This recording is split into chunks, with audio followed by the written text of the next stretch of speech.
हम नीति वचन 8 का 34 देखते हैं। परमेश्वर का कलाम कहता है, क्या ही धन्य है मनुष्य जो प्रतिदिन मेरी देवड़ी पर खड़ा रहता है। क्या ही धन्य है मनुष्य प्रतिदिन मेरी देवड़ी पर खड़ा रहता है और मैं द्वारों के खंभ की ओर वो अपनी दृष्टि लगाए रहता है।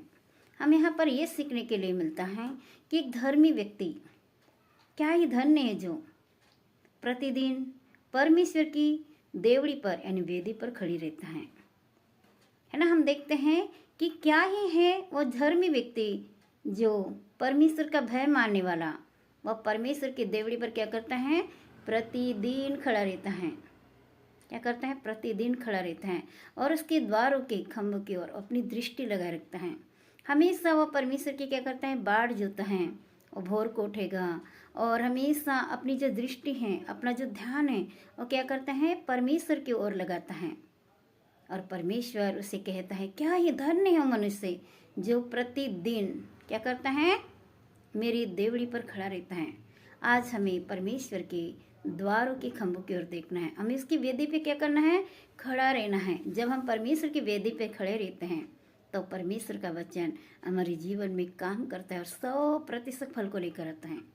30 गुना नहीं, 60 गुना नहीं, लेकिन 100% फल को हमें परमेश्वर प्राप्त करने के लिए सहायता करता है। क्योंकि हमारा ध्यान कहाँ पर है, परमेश्वर की वेदी की ओर, उसके द्वार की ओर। द्वार कौन है, परमेश्वर, जिससे हम होकर चलते हैं। हमारा द्वार कौन है, परमेश्वर। और हमारा हृदय क्या है, परमेश्वर का स्थान। हमारा हृदय उसका सिंहासन और आत्मा क्या है, उसका आसन है। इसलिए हमें हमारे जीवन को क्या करना है, पवित्र, शुद्ध और भावता हुआ बलिदान देना है।